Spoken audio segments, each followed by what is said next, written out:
পুরনো সাথীর অর্থবিত্তের পুরোটাই জোর জবরদস্তি আর ২ নম্বরি করে কামানো। কাঁথাবালিশ মাথায় নিয়ে লঞ্চে চড়ে ঢাকায় আসার আগে জমি দখলের কৌশলটা সাথী বরিশাল থেকেই অনুশীলন করে এসেছেন। নাসির উদ্দিন সাথীর উত্থানের একমাত্র সিঁড়ি মাই টিভি, কিন্তু সেই মাই টিভি দখলের ভয়ঙ্কর গল্প শুনলে আঁতকে উঠবেন। নাসির উদ্দিন সাথী নিজেকে মাই টিভির চেয়ারম্যান দাবি করলেও তিনি ছিলেন মাই টিভির একজন কর্মচারী মাত্র। অনুসন্ধানে আমরা বিলকিস বেগম নামে এক নারীর সন্ধান পেয়েছি, যিনি মাই টিভির আসল প্রতিষ্ঠাতা। বিলকিস বেগমের আস্থাভাজন কর্মচারী নাসির উদ্দিন সাথী যেভাবে মাই টিভি দখল করেছেন, সেই গল্প সিনেমাকেও হার মানাবে। নাসির উদ্দিন সাথীর সাথে আমার পরিচয় ছিল। ও একটা এডিটিং হাউস ছিল শান্তিনগরে।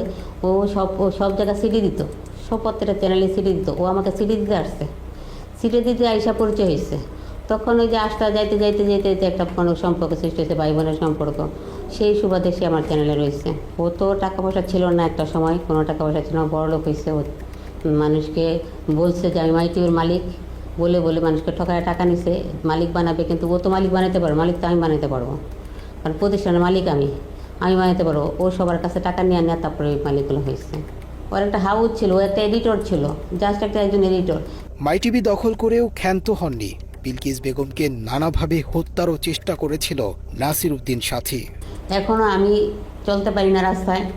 ও আমাকে বাইরের দিয়ে লোকজন দিয়ে আমাকে অ্যাটাক করে, আমাকে ভয়ভীতি দেখায় যে মাই টিভি আপনি চালাবেন না, মাই টিভিতে আপনি আসবেন না, মাই টিভি আমরা চালাবো। তাতেই সব দিকেই লাগায় রাখছে লোকজন, এরকম সন্ত্রাস পার্টি, এগুলো আমাকে হয়রানি করে, এখনও করতেছে। মাই টিভির চেয়ারম্যানের ছেলে পরিচয় দিয়ে সম্ভ্রান্ত বিত্তবান পরিবারের সন্তান হিসেবে হেলিকপ্টারে ঘুরে বেড়ানো তৌহিদ আফ্রিদির পিতা ছিলেন বিলকিস বেগমের স্বল্প বেতনের কর্মচারী। এক সময় যার 10 টাকার জন্যেও বিলকিস বেগমের কাছে হাত পাততে হতো।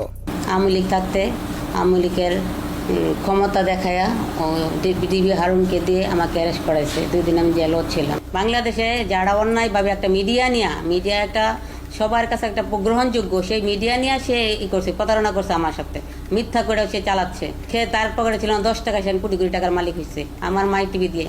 এবং উল্টা আমাকে মামলা দিয়ে হয়রানি করে দূরে রাখছে। ও টাকা ইনকাম করে ও নিয়েছে, আমার প্রতিষ্ঠান ইনকাম করে ও। পকেটে 10 টাকা